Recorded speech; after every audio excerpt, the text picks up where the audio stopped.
Welcome to Teaching Artistry with Courtney J. Body. That's me. This is a podcast that celebrates artists and advocates for community engagement. And this is We Can't Go Back, a video series in partnership with Creative Generation meant to examine, interrogate, and confront racist policies in the arts.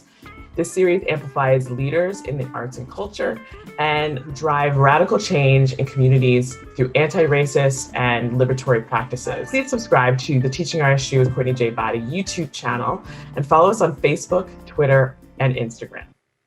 I live in Brooklyn on the stolen lands of the Munsee, Lenape, and Canarsie nations. And I'm thankful for the land and water that have been stewarded by these indigenous nations on which I live. I have the privilege to live and work on. I identify as a Black cisgendered woman, and I am uplifting and paying respect always to my ancestors who have been stolen from their lands and made to work on these lands from across the African diaspora. I'm also breathing in healing vibes and sending respect and uplifting all Black women in this country. We just released an episode called Believe Black Women, and I believe in their excellence, their hardship. I understand their hardships. I also think that we should be celebrating their triumphs, but they also are in pain. But ultimately, for resistance and joy in the midst of racial trauma. Let's get to our guest. I'm really excited about. So let's welcome Cardozy Jones. Hi, Cardozy. Hi, Courtney. Thank you for having me. Absolutely. Thank you so much for joining me this morning. I was telling you before we started recording that we have never met. This is the first time we're meeting, right? Right. But I listened to you and I just felt like when I listened to you on a podcast about the work that you do that we're going to hear about, and I just, so much of what you were saying, this was maybe about a year and a half ago, was resonating so hard for me. And immediately when I started thinking about how to put this particular video series together, you were like top on the list of guests that I wanted to make sure we talked to. That means a lot. Let's get into it. Sorry? That means a lot. Thank you. Oh, yay, good. So let's get right into it. So tell us, what is your role and what are some ways that you embed anti-racism practices into your work? So my work actually is anti-racism, which is quite a blessing to my life. So, I think the first thing I'll say is that whenever I talk about anti-racism or work around any kind of equity or disrupting oppression, I tell people it's from, through, and toward a place of joy, and that's kind of my grounding. I am the president. My title's weird. My titles are so weird. Like, speaking of white supremacy, titles are so weird. But I guess I'm the owner of True North EDI, which is a consulting firm. EDI stands for Equity, Diversity, and Interdependence. And I think that interdependence piece, which obviously is, potentially different than what we've heard around inclusion, the interdependence piece speaks to, in a lot of ways, how I build in practices into my work, which is the practices that I build in that center anti-racism are really around the idea that we cannot do this without one another. So inclusion kind of, for me, inclusion connotes someone is including someone else. So there's still this power structure there. For me, interdependence it's not that I include you, it's I rely on you, right? And we rely on one another. So I think even that is an anti-racist practice. That is an anti-racist kind of North Star, that it isn't about who is extracting or reliant upon, but rather we need one another to do any work in the world, let alone kind of anti-racism work. So that's really interesting, because we are in the process of restructuring our task force that was called the Diversity, Equity, and Inclusion Task Force, which was started about three years ago. And right now it's just about switching things around, as opposed to really re-looking at the name and the purposes. We are looking at the purpose, but we haven't quite gotten to the title. So there was a suggestion on the table, but then it was put in a parking lot because it was like, well, let's talk more about like, what is the purpose of this and how are we going to work together? So I loved the the fact that you just reminded me that you talked about this on the podcast, actually, about interdependent. What is it called again? Interdependence. Yeah. Okay. I just wanted to make sure I said it right. Ugh. So let's get into that, because this is my life right now. So I don't know. I think this might be the first time I can say this here, is that I've joined the executive team of my organization, and as somebody who's been quite vocal about this work, as well as on their own journey in this work, now I feel like, I'm now at a table where a lot of decisions are made. I'm actually a part of making those decisions now in a very direct access way. And so my role, the power that I have, the power that I had, and now the new power that I have, and how to, manage all of that and really be moving towards what you were talking about, the idea of doing the work and getting towards liberation and joy. Absolutely. And congrats. Thank you.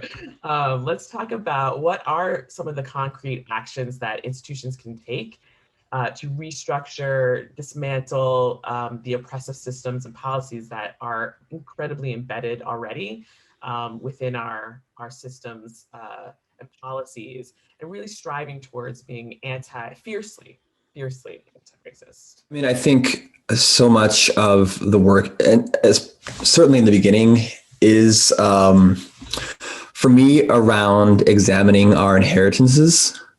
As a society, we learn, we are indoctrinated into a system that's like freedom and justice and liberty, right? And that's all fine and dandy in like fifth grade social studies, when that's what we're absorbing, but we're not being told that there are other values that had to have been around, had to have been present for this country, as it were, to exist, to have been just kind of dropped onto this land violently, and for the land to be maintained violently. And so we can't ignore that we have a complex past, but white supremacy would have us do so, right? Because white supremacy is kind of, I think of it as like the ego of our country. It has to protect itself constantly because it's fragile.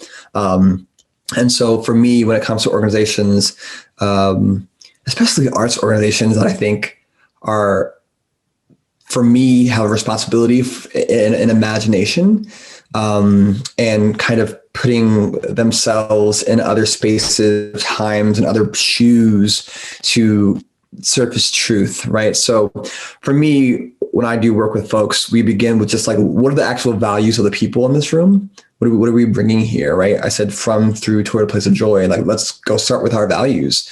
But then we have to kind of figure out, what are the values that we've had to unlearn?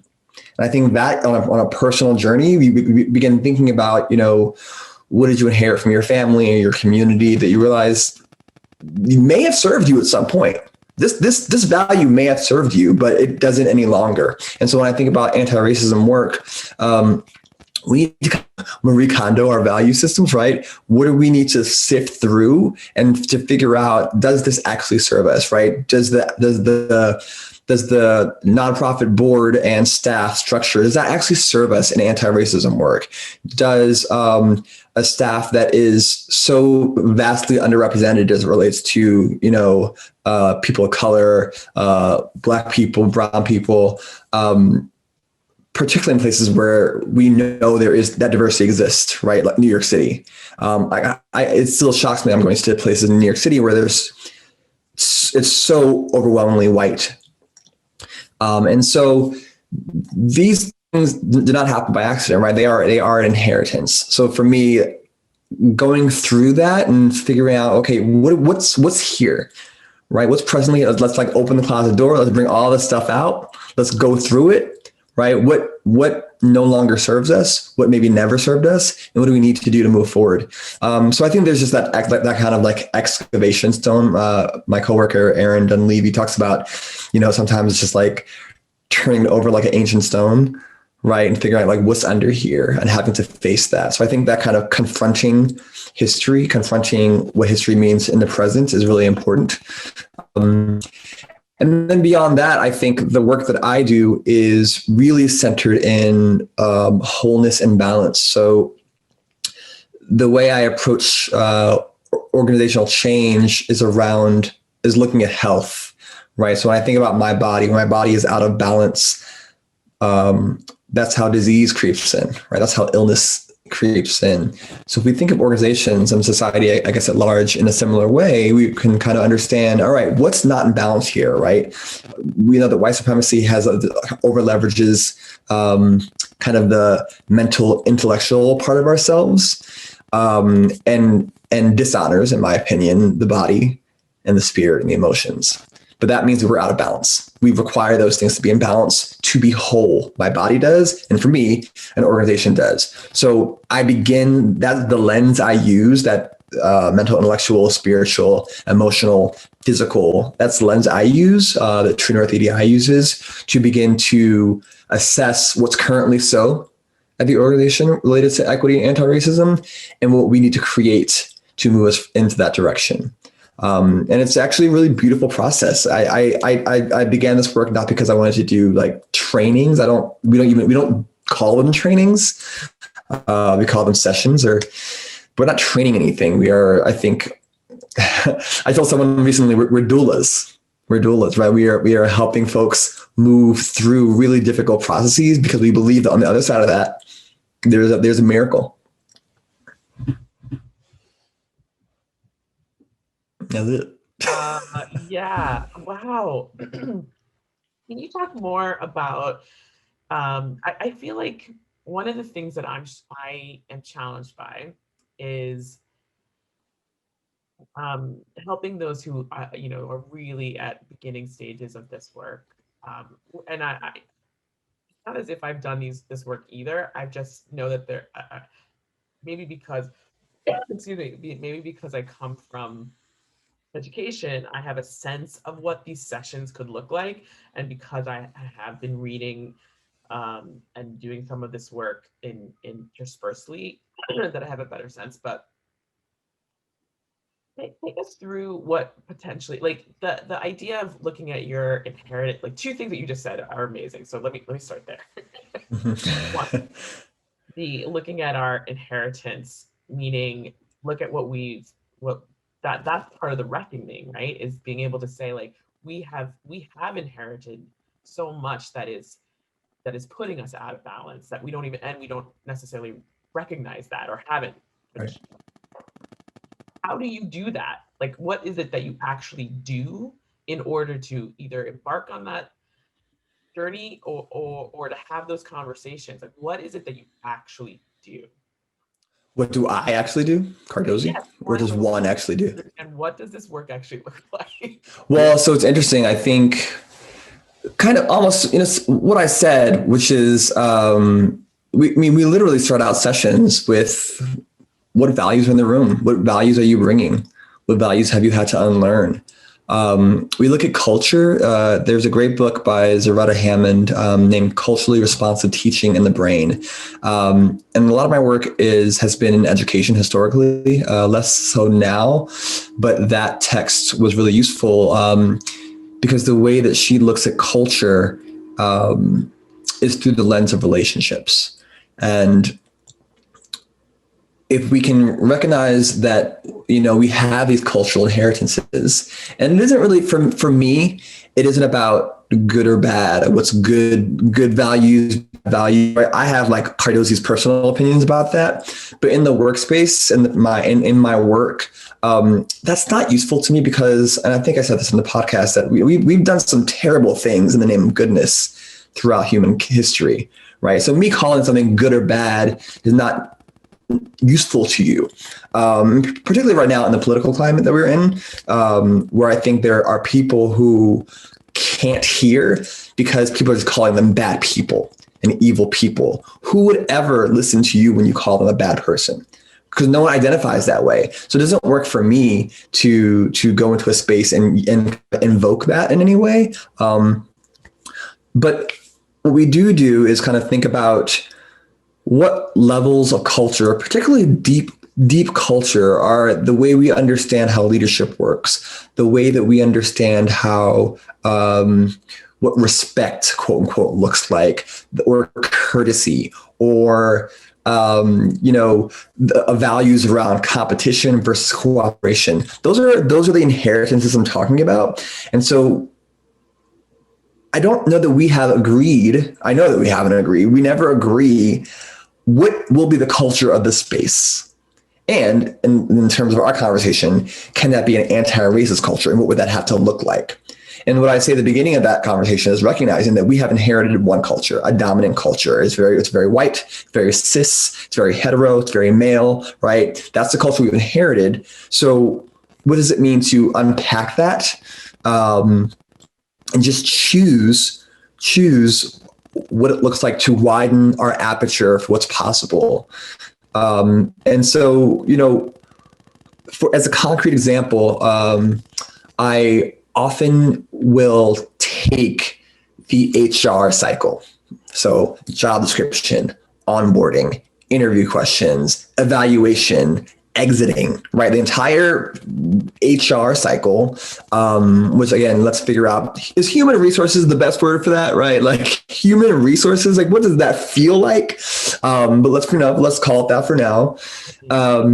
If we look at that process phase by phase, and we look at it through this lens of heart, mind, body, spirit, what does it mean to look at interview questions through the lens of heart, mind, body, and spirit, right? What are those intellectual questions, those intellectual capacities we need to understand or know about in a potential candidate?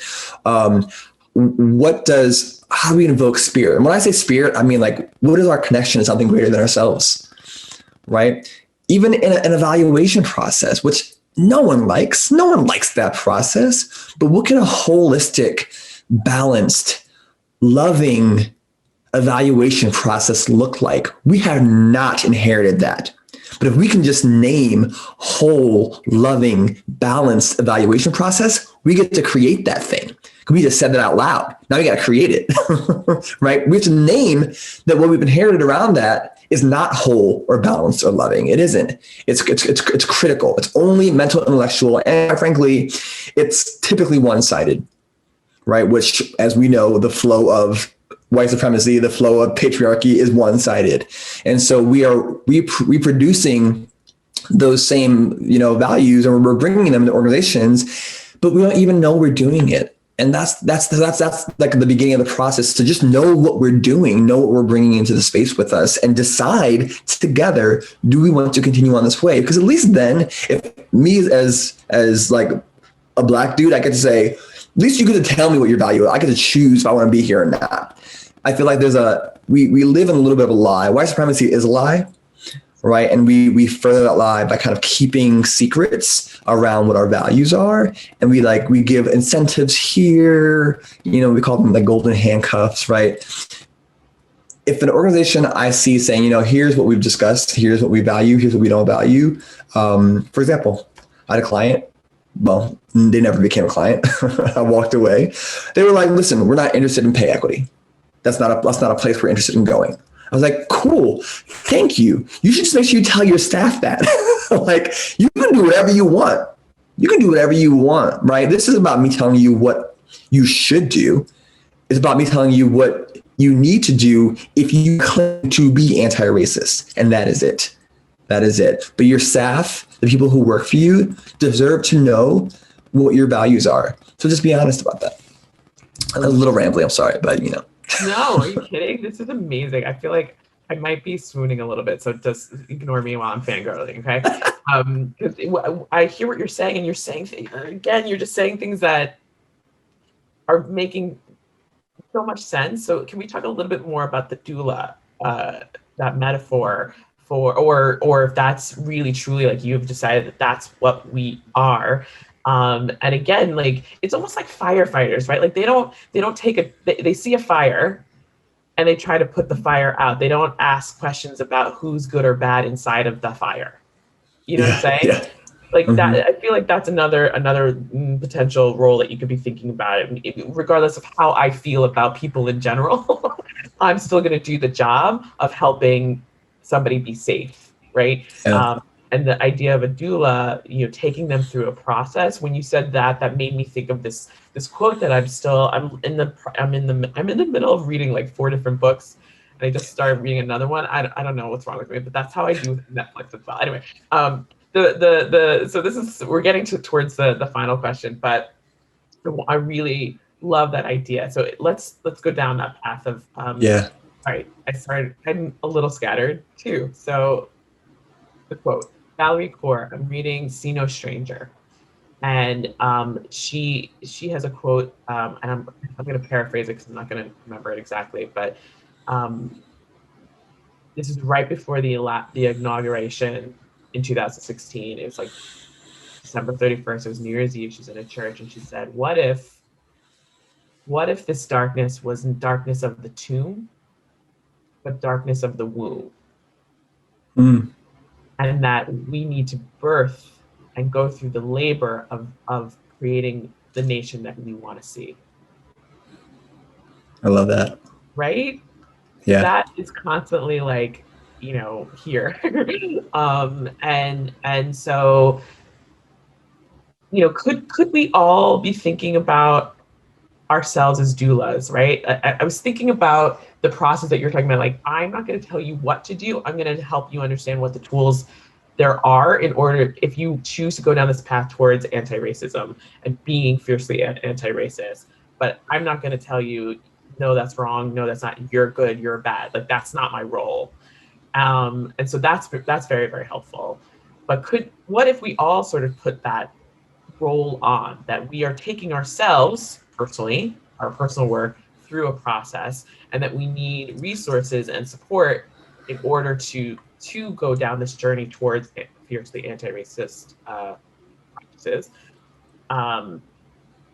That's one. And then thinking like how you turn that into your community or your professional life, and how that's part of our responsibility if we're working somewhere. That's part of our responsibility if we're living somewhere. Does that make sense what I'm saying? It does. And I think it's hard because, so for me, I get paid for my labor, right? So I may consider myself in the work that I do and the work that, you know, True North EDI does as doula work, right? Which is, again, it's to help folks. It's to be, I think, both guide and companion through difficult processes. And we do that because, again, we believe that on the other side, there is something miraculous there, right? But I get paid for my labor. Let me be clear, right? And so it's difficult to ask, I think, folks who have particularly like BIPOC, right? Who have been historically extracted from, their labor has been extracted and used to give them additional labor. Now, with that said, I often find myself in the work that I do is a double-edged sword, because on one hand, is that the saying? We'll figure out if that's the saying or not. But on one hand, people like me and you are saying we have to do better. Like this, if I'm going to work here, we have to like have real conversations. We have to take some real action. That's like go beyond conversation. We have to have a plan for how we're going to undo and dismantle this nonsense. And then at the same time, you bring me in. Now we're Marie Kondoing. We're like, open that closet door. Things are coming out. And now we're stressed out. It's stressful because now I have to be in a room that historically had not allowed me to show up and have these conversations, that is now allowing it. But it's jarring. And I think it's emotionally jarring. And so, you know, folks are like, I don't want to be part of the conversation. And so I understand the labor involved. And so when people say to me, I shouldn't have to like be part, I shouldn't have to, you know, come to work and feel like, you know, my blackness, my brownness, my Latinxness is like a center of conversation, or, you know, and I'm like, yeah, you shouldn't have to, but also that is what it is, right? Like if we're going to shine the light into the shadows, right, into conversations that we haven't had before, all the things are going to start coming out, right? So I do believe in affinity spaces, and I believe in, you know, kind of allowing folks of color to opt out if and when they need to. But the labor is real. And so the thing about being a doula is you're not the one doing the labor, right? You're helping guide the labor. But folks who aren't getting compensated for, folks who haven't chosen it, they're being asked to do labor. And so again, it is just what it is. We are where we are in time and space. And I cannot think of a world where there would not be labor in a revolutionary process, right? Have you read Pedagogy of the Oppressed or Theater of the Oppressed, Augusta Boal or Paulo Freire? We're thinking about like revolution is not risk-free. And those schools of thought, it is those who are oppressed who have to lead the revolution. And that's scary. So it is labor, it is work, it is unfair, and yet it just is, right? So I will say organizations can be thoughtful in partnership with what it looks like to mitigate the potential for harm, and not reproduce the same old like white supremacist systems in their anti-racism work. It's like, everybody has to be at this training. You got to be here. It's 3 hours, right? Like, can we find another way? Can we actually bring people in and say, what do you need? What do you need? And how can I support that?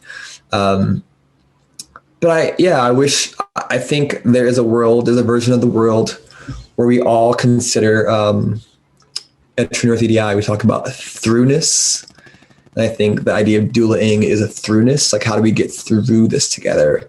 And your quote, right? It isn't about the end, and it isn't about arrival, right? It's kind of always a beginning, right? There's opportunity for it to always be a new beginning and to get through it, to see what's on the other side. I think what you learn is that there is no other side. There's just like the constant throughness. And that's the scary part, especially in 2020, where we're like instant gratification is like a real thing.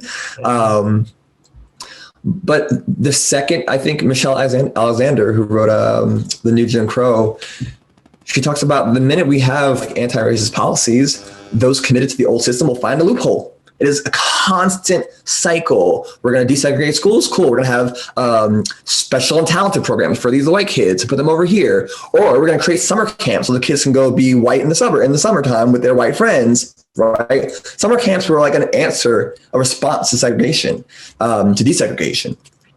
Mentally gifted programs, quote unquote, gifted and talented. Those are a response. So it's a constant oppressive dance that we're constantly in. And it's from all sides, right? Whether we are BIPOC, we are trans, we are a person with a disability. It's a constant having to advocate for ourselves and fighting. But I think for me, I'll just end with this, that it isn't, I'm not fighting. I can't fight. It is not my orientation, right? It is not a bad orientation. I need people in the world who fight. It is not my orientation. My orientation is guide, right? It's guide, it's accompaniment. It's sometimes firm accompaniment, but it is accompaniment. And that's how I wake up in the morning and do what I do, because fighting every day is not something that that is not a commitment I have to myself, right? And that's just me. You're just dropping so many nuggets. So I'm trying to like write them down. So I'm going to ask this last question. Yeah, I'm not sure they're cohesive at all, but no, totally. It's all good. But thinking about that throughness, my last question is trying to visualize where we're heading, where we're wanting to head, how we can, I'm trying to figure out what we can do to get there, but let's talk about it. Let's say we've done the work, we've had the conversation, we've looked at our values, we've confronted things, we've made changes, we've created space, we're trying to do no harm, we apologize, and then, continue to fight. What does a racially just and liberated world look like to you? So many things and yet nothing at the same time. I think liberation, let's start with that, requires collective liberation. Like, it doesn't, the idea of interdependence is the realization that we are inextricably linked to one another. And oppression is, I don't want to say it's human. That's a cop out. But we will always find a way. We will always find a way.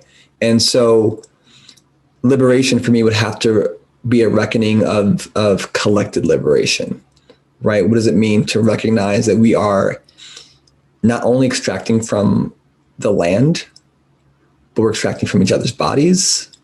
I think about gender violence, right? I think about all of these things that we are doing because for whatever reason, I think the illusion of power or the reality of power continually fills. It's an endless pit. It's like you're just binge eating. You're just binge eating. There's no bottom to that well, right?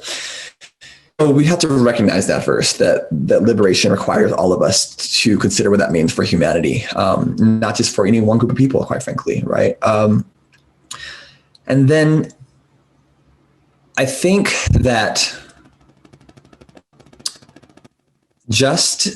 racially just justice requires a reckoning and a reconciliation of history, right? We have to recognize history is present. Like there is no justice without history, right? And so I hate when people talk about justice work. Like organizations use justice as another word, right? Like justice, equity, diversity. But they don't want to have real conversations about the past and how the past has informed where and who we are. And so for justice, racially just, we have to recognize the genesis of race, the self-interest that created it, the self-interest that continues to maintain it. And that self-interest part, which is really capitalism, right? If we can't get to the bottom of that, I don't know that we can become racially just. I don't know that capitalism, this is just like a hot take from Cardozi, I don't know that capitalism lead us to justice in any kind of way. Not as it currently exists, not as we've inherited it. And so I think those are the things I think, and I do believe, I believe that one day humankind will not be capitalist, in our general systems. I think we can find something else. I'm also a big Trekkie. So when I think about Star Trek, it's like, that's the premise of Star Trek, that we've got, like, there's no more money, there's no more this, there's no more that, like there's other problems. And then that's the last thing I'll say is, again, going back to my approach to the work was around health. I think about body in balance. I'm eating better. I'm meditating. I'm reading. I'm hugging, right? I'm feeding all those parts of my body. That doesn't mean every day will be perfect. And so racially just and liberated society does not mean utopia. It doesn't mean perfect. It just means that we are being thoughtful about how we feed our bodies, minds, and souls and hearts, right? And every day we're thoughtful about it, which means we can talk and collaborate and communicate and heal and just be in that cycle. Healing requires disrepair, right? Healing requires tearing. So we'll always, we're human beings. We're like organisms, right? We're animals. But I think recognizing that cycle as a cycle of healing, as a cycle of life, is for me what the future can hold. It's a recognition, not perfection, not utopia, just recognizing that every day can be a cycle that is loving and that is balanced and that is whole. I can't wait to rewatch this because you have inspired me in a lot of different ways and are making me think so much. So I'm gonna end it there. Thank you so much for taking the time to talk to me, sharing with the audience all of your hot takes, and for just doing the work that you're doing. Thank you. Thank you so much, Courtney, for having me. I really appreciate it. It was a pleasure. And thank you all for watching Teaching Artistry with Courtney J. Boddie. This conversation and more will also be on the audio podcast. So if you haven't already, subscribe to SoundCloud, Apple Podcasts, or wherever you get your podcasts. And as Cardozi has said, Revolution is not without risk, but we should be working on making sure we're looking towards building that healing cycle. And as always, we won't go back, can't go back. Onwards. Now is my time to shine. When your time comes, don't postpone it. When others doubt and out, you don't condone it. Truth be told, yourself is your toughest opponent. When your moment comes, grab hold and own it. Never let go, stand tall and hold tight. Overcoming obstacles is the objective in life. Doubters all the night, and until then you shine bright. Cause inside your head, on goes the light. Ignite.